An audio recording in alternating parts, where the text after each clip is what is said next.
Let's consider our next problem. So meron tayong simply supported beam being supported by R1 and R2.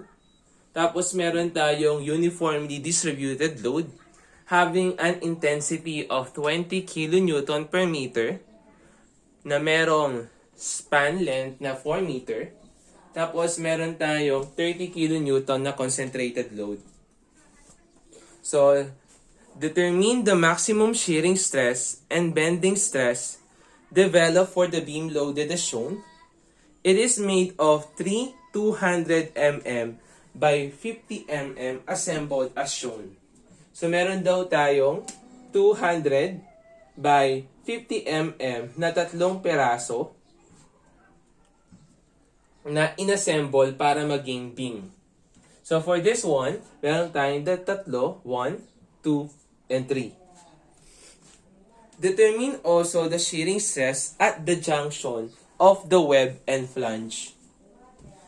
So, yung hinahanap dito sa problem natin is yung nire-require sa problem natin is yung the value of your FB max,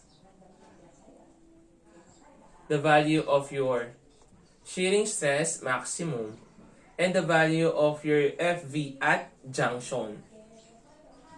So for this part, kunin muna natin yung mga properties and yung mga kailangan natin sa formula. So usually nagkakaroon tayo ng mga built-up beams. So etong mga part na to, tawag dyan is built-up beams. So usually yung mga built-up beams natin, it is made up of timber or steel. Kasi nangyayari sa site natin, minsan, hindi available yung mga cross-sections natin. Hindi available yung mga beams natin. So, yung ginagawa natin is nag-i-improvise tayo. That's why, pinagdikit natin yung tatlong 200 by 50 mm na plates para makabuo ng beam. So, for this example, hindi natin alam kung ano yung nangyari sa site, whether na-delay ba yung materials natin or hindi. So, just in case, no, yung ginagawa natin as a civil engineer, we are improvising. So one of the improvise na ginagawa natin is considering a built-up beam. So ginawa natin dyan is ginload natin ito at this portion at saka dito. So minsan naman kung still naman yung mga member natin, kung still yung beam natin, ginagawa natin is weld natin dito para maging stable yung beam natin. So let's calculate first for the value of your R1 and the value of your R2. So para mahanap natin yun, we will just take summation moment. So let's take summation moment at R2 is equals to 0. Taking into consideration na clockwise is positive. So we have R1 multiplied by 6 minus etong 13 multiplied by 2 minus yung uniformly distributed load natin na 20 multiplied by 4 multiplied by the moment arm of 4 is equals to 0. So the value of your R1 is now equal to 63.33 kilonewton. So after finding R1, so pwede nating makuha yung value ng R2 natin. So by means of summation moment sa R1 or we can summation forces vertical na lang. So for this example, summation moment na lang tayo sa R1 to solve for the value of your R2. Counterclockwise is positive.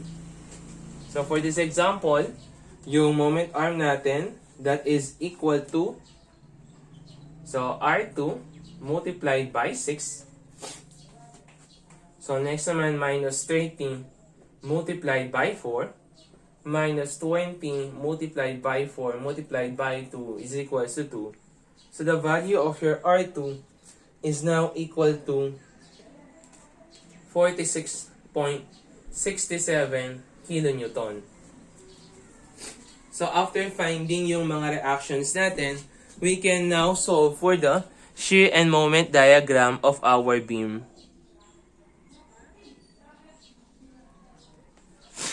So let's draw our shear and moment diagram. So let us draw our shear and moment diagram.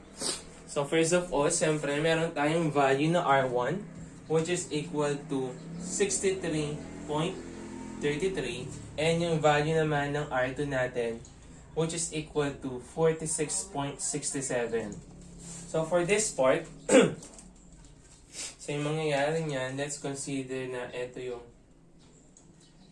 shear diagram natin. Siyempre, aangat tayo ng 63.33. Sabihin na this is our positive 63.33. Tapos, meron tayo ditong 20 kN na pababa na merong 4 meter. So, 63.33 minus 20 times 4. So, you will have negative 16.67. So this will now become our negative 16.67.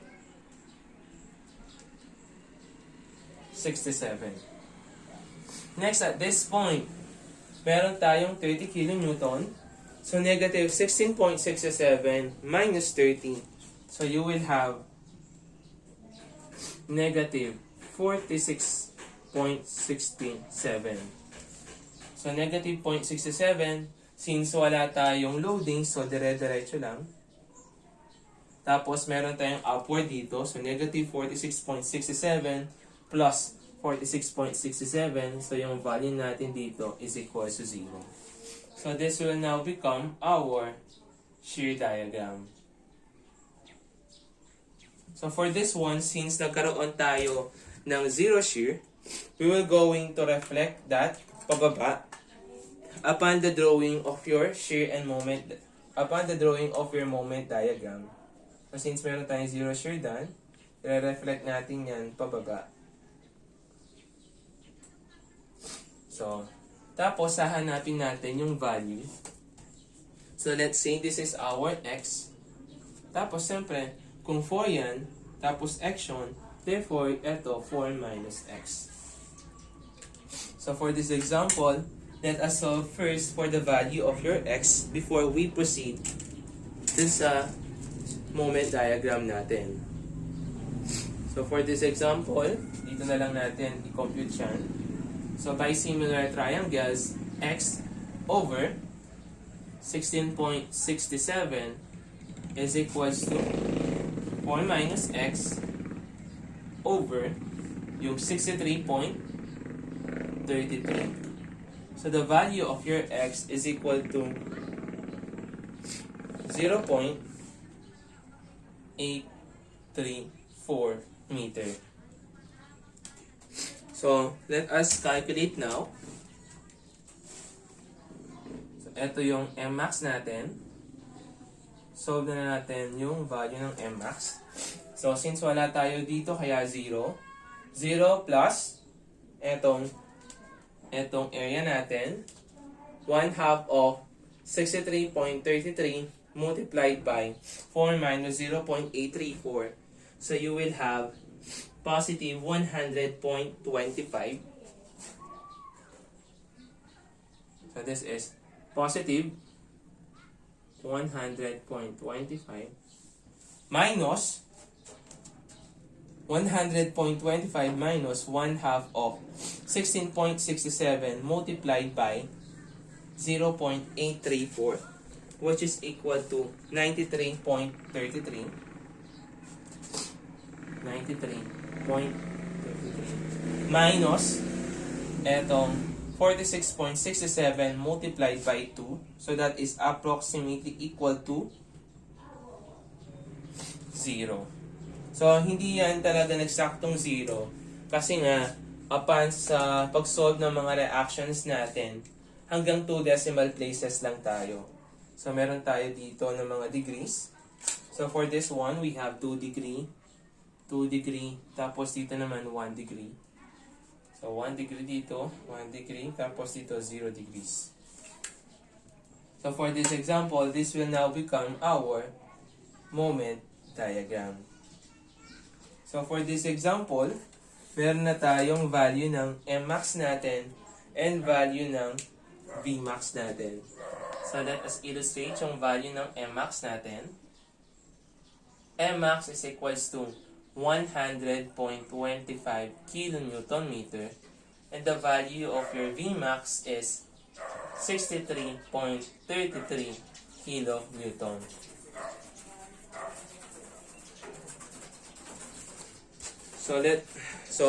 Nakuha na natin yung value ng Mmax natin and the value of your Vmax.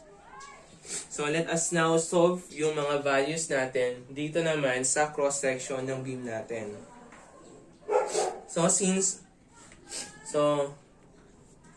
Since wala tayong problema sa cross-section ng beam natin, since it is symmetrical.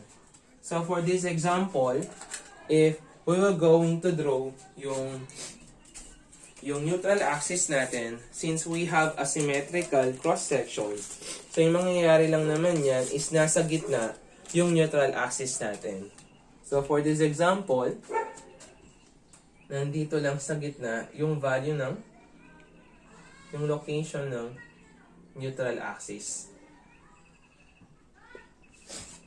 Kasi symmetrical lang naman. And since it is a simply supported beam, so sobrang dali lang malaman na elastic curve ng simply supported beam. So kapag simply supported yung beam mo, yung nasa taas mo is always compression. Tapos yung nasa taas naman na fiber, yung nasa baba naman na fiber, that is intention naman. So for this example, yung beam natin sa taas, this is what we call compression. Tapos yung baba naman, that is tension. Kasi nga, sa elastic curve natin, etong beam natin na to, it will deflect this way. So, ganito yung deflection niya. So, meaning to say, yung fiber niya sa baba, nasa stretch, kaya in tension. Tapos, yung fiber naman sa taas, nangyayari is nagko-compress naman, kaya compression. So, for this, no, yung value ng, yung distance ng compression natin to the neutral axis, yung outermost fiber ng compression to the neutral axis. So, yung C natin for compression, that is equal to 115. Yung sa tension naman, from the outermost fiber of your beam on the tension side to the neutral axis, yung distance niya is equals to 115. So, meaning to say, kahit na ano yung i-consider natin, compression or tension, parehas lang naman yung makukuha natin. So, yung formula natin for the value of your FB max, that is equal to MC over I. And for the value of your FV max naman, that is equal to VQ over IB. So for this example, wala na tayong problema sa value ng C natin. So meron na lang tayong kukunin dito, yung I naman. So for this example, para makuha natin yung value ng I natin, we need to know the moment of inertia na itong cross-section natin. So for this example, since we have an I-beam, so gagawin natin is, i-consider natin yung buo minus yung butas. So for this one, yung sinasabi ko na kapag kinonsider natin yung buo, so i-consider natin to na buong rectangle. So kapag kinonsider natin na buong rectangle yan, meron yan na width na 200. Tapos yung height niya, that is equal to 300 naman. So from this hanggang doon, so yung height ng rectangle natin, that is 300. So consider natin yung buong rectangle natin. So we have, so meron tayo dito na PD cube over 12. So, yung base natin is 200. Yung D natin, that is 300. Cube over 12 minus. Since yung nagpapaano naman dyan is yung mga butas natin. So, yung ginagawa natin is i-minus na lang natin yung butas natin. Minus natin yan at saka to. Eto, at saka siyempre, this one. I-minus natin yung mga butas na yan. So, remember, sa mga formulas natin, kapag ganyan, so the value of your I, di ba? Nangyayari is I is equals to the summation of I plus AD squared. So, nangyayari is meron tayong A, tapos meron tayong D squared, o yung distance. Since yung buong rectangle natin, yung kanyang centroid, coincide siya, or nandito mismo sa neutral axis. So, yung value ng D natin dito is equals to 0. So, yung mangyayari is magiging IX na lang. Same with sa mga butas natin. Since yung centroid ng mga butas natin na to, coincide siya dito sa neutral axis natin. So, yung distance niya between the neutral axis is 0. Kaya, wala na tayong AD squared. So, for this example, wala na tayong AD squared. So, let's say, i-consider na lang natin yung isang butas.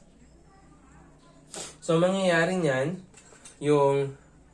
yung base ng butas natin, that will become, so, meron tayong buo na 200, minus natin tong 50 na to, divided by 2. So, you will have a value of 75.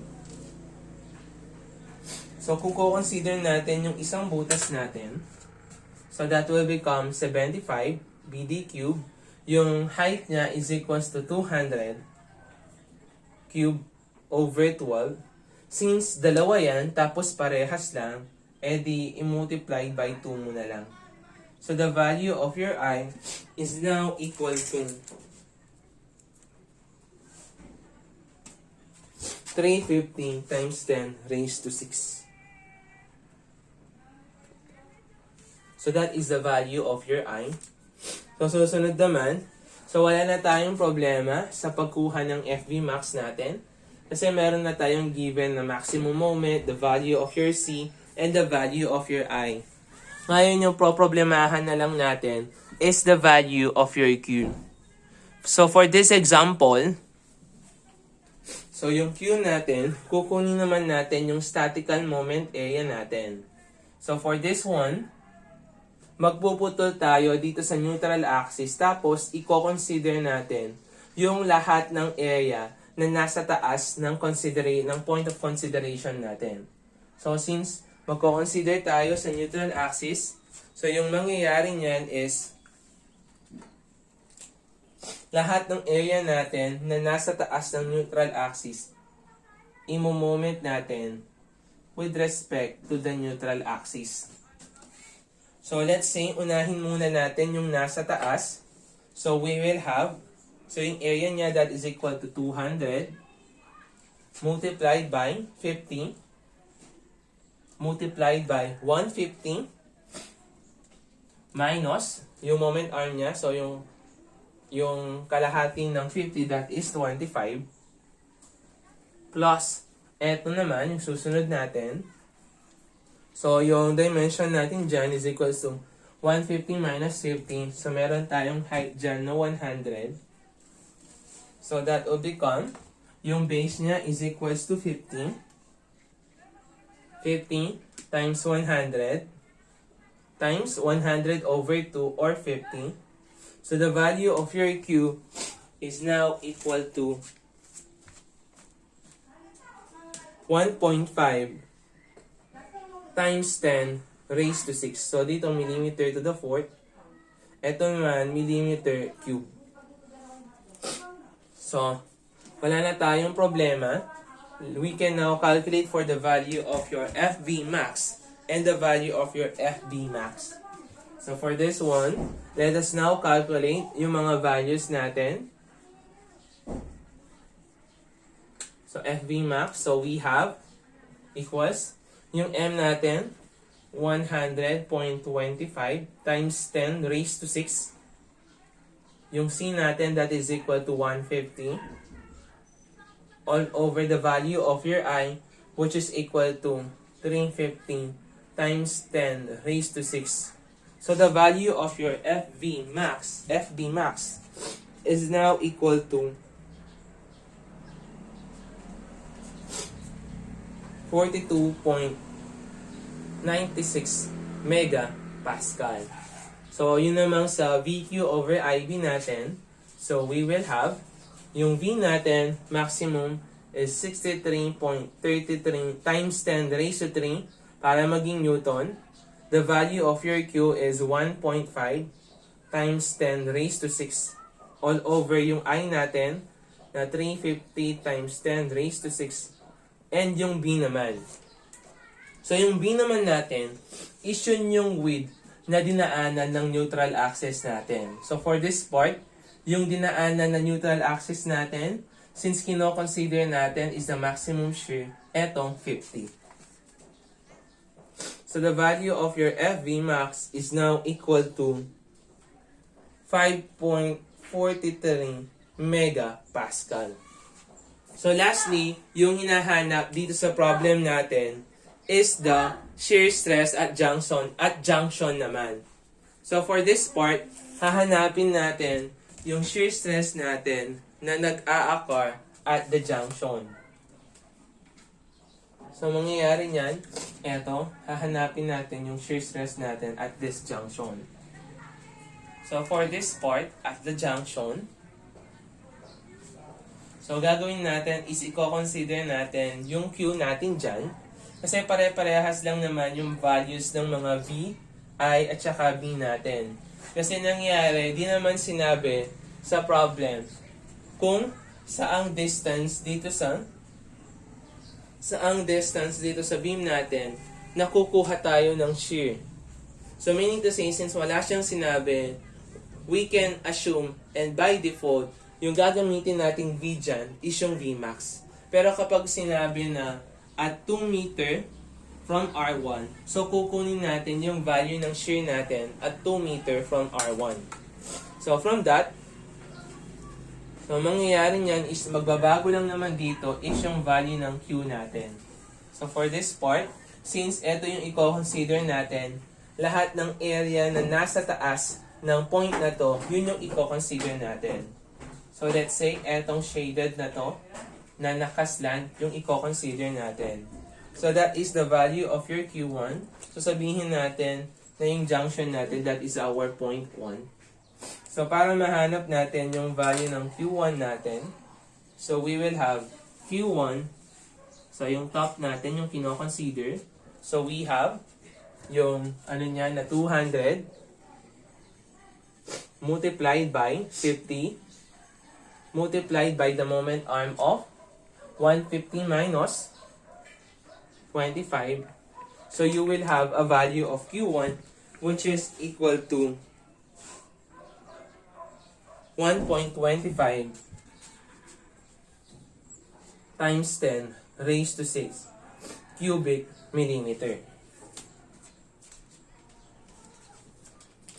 So kahit na i-consider mo yung Q bottom, parehas lang naman yung lilitaw natin na value ng Q natin. We will going to consider naman yung bottom part natin. Parehas lang naman yung makukuha natin. So let's say, i-consider natin yung area na nasa baba ng point 1 natin. So let us solve for the value of your Q1 bottom. So that is equal to, siyempre, etong area natin, etong buong to, so we have 50 times 200. Kaso nangyari, yung centroid ng area na to nag-coincide sa neutral axis, so yung value niya is 0. So makakancel lang siya. Plus, etong sa ilalim natin, so we have 200 by 50 multiplied by 150 minus 25. So you will have a value of 1.25 times 10 raised to 6 cubic millimeter. So, kunin na natin yung value ng sa junction natin o yung FV1 is equals to the value of your B is 63.33 times 10 raised to 3 Newton multiplied by the value of your Q, yung 1.25 times 10 raised to 6 all over yung I natin, which is equal to 350 times 10 raised to 6, and the value of your D, which is equal to 50. So the value of your FV1 is now equal to 4.52 megapascal. So nakuha na natin yung hinahanap sa problem natin, which is yung FV max natin, the value of your FV max, and the value of your shear stress at the junction. So ganun lang yung procedure natin.